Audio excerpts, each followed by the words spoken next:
Hey guys, Kayla Lindsay here. I have some information for you because guess what? You are making mistakes. This video is about the 5 mistakes people make when they are cold calling. So here's the thing. We all make mistakes when we're making cold calls, especially when we first start out. Now, I personally built my business on cold calling or prospecting expired homes for sale by owners, as well as withdrawn properties, meaning it didn't get sold to the last agent, and now I have shown up to see what I can do to help out. When you first start calling, and honestly, even while I am a senior agent at this point that have been in the game a long time, sometimes we still make mistakes. So I want to go ahead and highlight the top 5 mistakes that you're making while you're making cold calls that are costing you the deal. Let's go ahead and dive into it. The first big mistake that people make when they are making cold calls or prospecting is they talk too fast. Have you ever been on a call and you find yourself getting tongue-tied and you just don't know what you're saying, and then all of a sudden you start saying and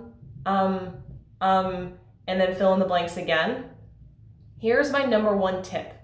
Slow down your rate of speech. If you get on the phone and you're talking like this and you really want to make sure that they're buying and selling the home and you want to meet with them, but you're really excited and then you don't know what you're saying, guess what just happened? They immediately do not trust you. So what do you have to do? You have to slow down your rate of speech. Now, it might feel like you're talking super slow, but let me tell you, when you're on those calls or when you're in front of a camera, it's the same thing. You want to make sure you're slowing it down because it really does come through a lot clearer.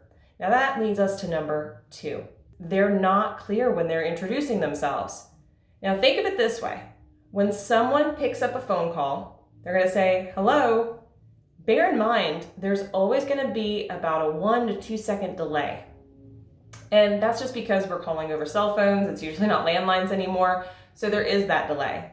Now, when we're talking to friends and family, we're used to the delay, but because we're in a heightened state, because we are making a prospecting call, something that on the other end of that could be a paycheck, we tend to get a little frazzled and we tend to talk over the person on the other side. So when someone says hello, give a nice, simple, not overly speedy, but simple response. Hi, notice the pause. Hi, this is Kayla Lindsay with the True Lane Group. How are you doing today? Now, the reason why I want to make sure that I'm pausing a little bit in between each of those, and you notice it wasn't a long pause, right? I didn't say, hi, this is Kayla Lindsay, right? If you pause too long, then the person's going to try and fill in that gap, and you're going to sit there jumping on top of each other because there's that 2-second delay that none of you are taking into account. So very simple pauses are then going to give the person on the other side of the phone the time to play a little bit of catch up. You're not the person they expected to hear on the phone. They don't know who you are. So when you say your name followed by where you're working with, so for example, I could say, hi, I'm Kayla Lindsay with the True Lane Group with eXp Realty. How are you doing today? Now, after that, you can pick up your rate just a little bit when you're talking about tonality and pace, but that first introduction, so many people just botch because they get on the phone, they go, hi, this is Kayla Lindsay with the True Lane Group broker by eXp Realty. How are you today? Guess what happens? The only thing they caught out of that was, how are you today? So their next question is going to end up being, who are you? Why are you calling me? And then you have to say the whole thing again. So slow down, use pauses, and be very clear with who you are when you start the conversation. It's going to start it off on the right foot. Number 3. You're not practicing your scripts before you make the call. I see this time and time again, and I was guilty of it as well, right? You've got the script, you're like, why do I need to practice this? It's right in front of me. I can just make the phone call and be good to go, right? Well, here's the thing. If you're not practicing your scripts, then that means you're going to be practicing them on the live call. That's like saying, I'm going to go on live TV. I'm not going to practice the script. I'm going to go ahead and just wing it on live TV. It's like a rock star saying, I'm not going to practice the song. I'm just going to go up on stage and play for a few 100,000 people and just wing it. Granted, if you're a rock star, you've probably got some pretty mad skills, so you might be able to wing it. What I'm getting after here is you need to practice in private so you can perform live, right? We practice in private so we can perform live. That's the whole idea of practicing scripts. Practice them so that when it's time to show up, you can shine. You can pull out your personality because you already know the scripts. And I get the line all the time, I sound like a robot. I don't like the scripts. It doesn't sound like me. Practice the scripts. The way for things to sound like you, it is by practicing, right? Otherwise you get the robot voice because you're sitting there going, hi, my name is so-and-so. Would you like to sell your home? Okay, when would be the best time for us to sell your home? Doesn't sound great, does it? But if you know your scripts, you can say, hi, I had noticed that your home had recently expired on the market, and I was wondering, when do you plan on in reaching out to an agent? When do you plan on finding an agent? When do you plan on, no? Well, guess what? That's because you were just memorizing it, right? You just memorized it as quick as you possibly could, but you didn't learn it. Here's what it sounds like when you're well scripted, okay? Hi, this is Kayla Lindsay with the TrueLane Group, brokered by eXp Realty. I hope you're doing great. I noticed that your home recently expired on the market, and I was curious, when do you intend on hiring the right agent for the job to sell your home? Now what happened there? I was confident, right? I wasn't reading the script, but I also wasn't trying to go off of memory from 5 minutes ago because I just read through it really quick or I heard it once. No, I've read it over and over and over and practiced it. So by the time I'm doing it live, by the time I'm doing it on that, out of 300 calls you're making that morning, the 5 calls that pick up that could possibly turn into something, right?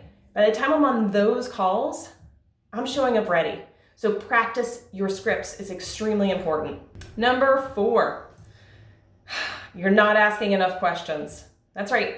A lot of times people get on the phone and you want to spew your information, right? I do this, I do that, I'm great, this is what you need to do. The problem is we haven't even asked the right questions or enough questions. A lot of times asking enough questions, we might have been headed down this trajectory of our scripting or where we need to go, and we find out, wait, turns out they're moving to Tulsa, Oklahoma. Okay, hard right. We need to go down this line of scripting. What time do they need to be there? Are they starting a new job, right? We need to ask a ton of questions. So often in sales, they just talk. They try to sell it by just saying a lot of words. When you're actually selling isn't telling, selling is listening. If you want to set that appointment, you need to find out what's important to them. How do you fit that outcome? What can you do to make sure they can reach that outcome? Those are the important things to people. So if you're not asking enough questions on the phone and not asking enough questions in any of the appointments, mind you, you're not going to be able to secure that deal for yourself and sign the contract.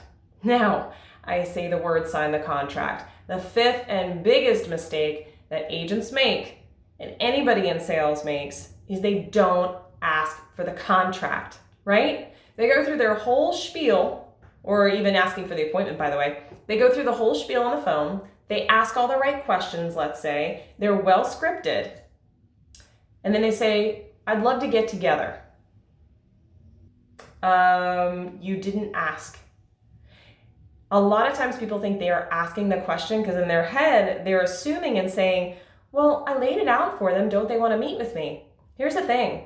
In most cases, you have to ask for the appointment 5 times. This also goes for any appointment you're on physically, but you have to ask for the appointment at least 5 times. And then you have to dig in deep on when they say no. Okay, find out why. Goes back to number 4, ask those questions. It also goes back to number 3, be well scripted, be prepared for what they might say no to.